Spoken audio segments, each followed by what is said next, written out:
Bismillah, Assalamualaikum warahmatullahi wabarakatuh. Perkenalkan, nama saya Sofa Al-Ansari. Kali ini saya akan menjawab soal-soal yang ada di pelajaran Quran Hadis. Soal pertama, apa yang Anda ketahui tentang pelajaran-pelajaran yang ada di bab pertama? Yang pertama, Quran surah Al-Mu'minun ayat 12 sampai ayat 14. Di situ Allah menjelaskan bahwa penciptaan manusia dari tanah sampai menjadi manusia seutuhnya. Allah menciptakan manusia dari tanah sampai seutuhnya. Dan Allah juga menjelaskan di situ bagaimana penciptaan manusia dalam rahim seorang ibu. Dari mulai dimasukkannya ruh ke dalam jasad kita sampai itu menjadi manusia di muka bumi ini. Itu penjelasannya sangat panjang.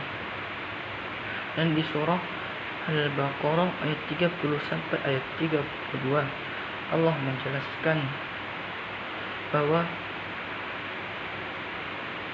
Allah menerangkan kepada para malaikat bahwa yang berhak untuk menjadi khalifah di muka bumi ini ialah manusia. Lalu malaikat bertanya kepada Allah, mengapa engkau menjadikan para penumpah darah, para perusak, menjadikan khalifah di muka bumi ini, sedangkan kami para malaikat senantiasa bertasbih dan memujimu? Lalu Allah menjawab, sungguhnya aku mengetahui apa yang tidak engkau ketahui. Dan di situ, di ayat itu Allah menjelaskan bahwa manusia ialah orang yang paling berhak untuk mengemban tanggung jawab sebagai khalifah di muka bumi ini. Karena di ayat 31 dan 32 Allah menjelaskan kelebihan-kelebihan manusia dibandingkan makhluk Allah yang lain.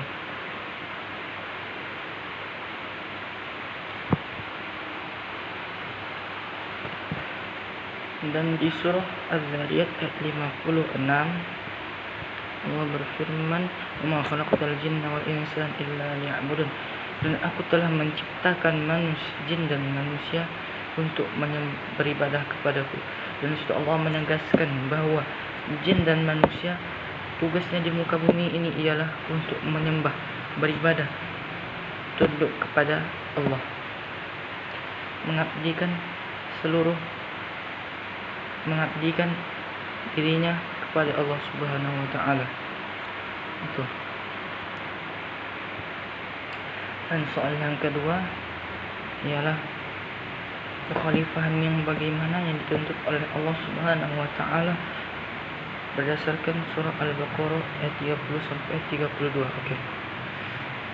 Surah Al-Baqarah ayat 30 sampai ayat 32 Allah berfirman, "Qad qala rabbuka lil malaikati inni ja'ilun fil ardi khalifah qalu ataj'alu fiha man yufsidu fiha wa yasfiku ad-dima wa nahnu nusabbihu bihamdika wa nuqaddisu lak qala inni a'lamu ma la ta'lamun wa 'allama adama al-asma'a kullaha thumma 'aradahum 'ala al-malaikah faqala anbi'uni bi asma'i ha'ula'i in kuntum shadiqin qalu subhanaka la 'ilma lana illa ma 'allamtana innaka antal 'alimul hakim." Subhanallah. Di ayat itu Allah menjelaskan, menerangkan kepada para malaikat bahwa yang paling berhak dan yang paling berhak mengemban tanggung jawab sebagai khalifah di muka bumi ini adalah manusia dibandingkan makhluk Allah yang lain, termasuk itu para malaikat. Mengapa? Karena Allah memberikan kepada para manusia ini kelebihan-kelebihan dibandingkan makhluk Allah yang lain. Di antara kelebihan tersebut ialah unsur kelengkapan dalam penciptaannya, yaitu fisiknya, ruhnya, terdapat hawa nafsu, dan yang paling terpenting ialah terdapat Allah memberikan akal pikiran kepada para manusia agar para manusia itu bisa berpikir mana yang baik dan mana yang buruk, bisa membedakan yang hak dan yang batin. Hal itu yang paling membuat manusia itu lebih berhak mengemban tugas sebagai khalifah di muka bumi ini dibandingkan makhluk Allah yang lain.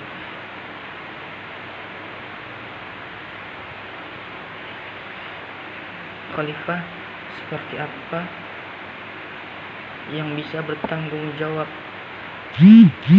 dalam menegakkan hukum-hukum syariat Islam di muka bumi ini. Itulah yang dituntut oleh Allah Subhanahu wa taala berdasarkan surah Al-Baqarah ayat 30 sampai 32. Mungkin itu saja yang dapat saya sampaikan. Jika ada terdapat kesalahan, mohon dimaafkan. Saya mohon maaf. Billahi taufiq wal hidayah. Wassalamualaikum warahmatullahi wabarakatuh.